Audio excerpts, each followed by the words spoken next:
వాళ్ళ వివాహం కాస్త పూర్తిగా చిన్నాభిన్నం అయిపోయింది. అప్డేట్స్ ఏంటి ఈ ఇన్సిడెంట్ పైన, ఇంకా ఎటువంటి సిచ్యువేషన్స్ ఉన్నాయి? ఎగ్జాక్ట్లీగా అమెరికా విషాద ఘటన చోటు చేసుకుంది. కేరళకు సంబంధించినటువంటి ఆరిజిన్స్. జార్జియాలో హెలికాప్టర్ ప్రమాదానికి సంబంధించి 25 సంవత్సరాల యువకుడు పైలట్ డెల్టా ఎయిర్ క్రాఫ్ట్ సంబంధించినటువంటి కంపెనీలో పనిచేస్తా ఉన్నారు. పెళ్లి తర్వాత జరిగినటువంటి విషయాలతో ఒక్కసారిగా పెద్ద ఎత్తున విషాదం మిగిలిచినటువంటి పరిస్థితి ఉంది. దేవ్ ఫిజీ తర్వాత ఈ జరిగినటువంటి ప్రమాదంలో జార్జియాలో ఉన్నటువంటి డాసన్ కౌంటీ, డాసన్ విల్లే అనేటువంటి ప్రాంతంలో ఈ ప్రమాదం జరిగినట్టుగా వివరాలు బయటకు వచ్చిన తర్వాత విషాద ఛాయలు అమ్ముకున్నాయి. కుటుంబ సభ్యులు దీనిపైన కాస్త విషాద ఛాయలు అమ్ముకున్నటువంటి పరిస్థితి. వివాహ వేడుక తర్వాత ఆయన భార్య జెస్నీ ఫిజీ ఇద్దరు కూడా హెలికాప్టర్ లో బయలుదేరడంతో రాబిన్సన్ R-66 హెలికాప్టర్ కొంత దూరం పోయిన తర్వాతనే కుప్పగూడడంతో ఈ ఘటన జరిగినట్టుగా తెలుస్తా ఉంది.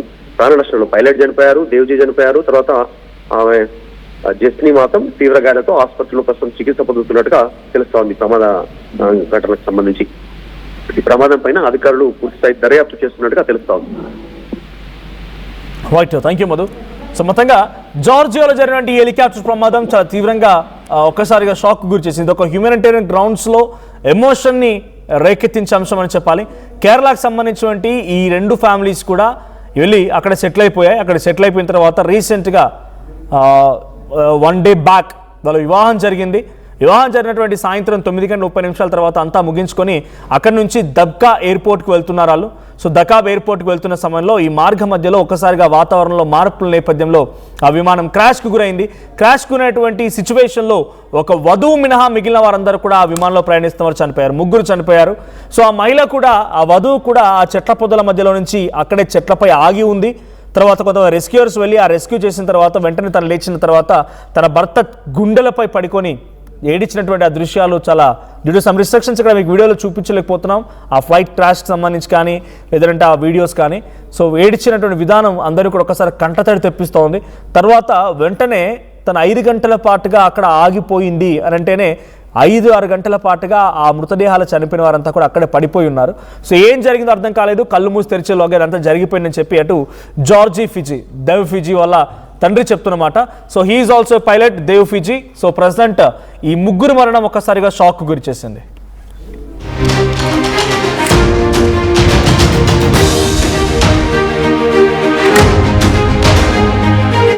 నేటి జేఈఈ అడ్వాన్స్డ్ ఓపెన్ కేటగిరీలో Telangana best rank, all India 4th rank ఒక్క శ్రీ చైతన్యదే, మరెవ్వరికీ లేదు.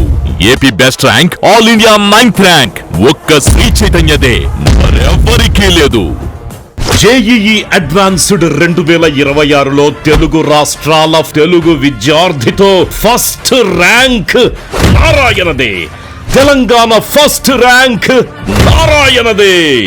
ఆల్ ఇండియా ఓపెన్ కేటగిరీలో తెలుగు విద్యార్థితో బెస్ట్ ర్యాంకుతో జేఈఈ మొనగాడు నారాయణ.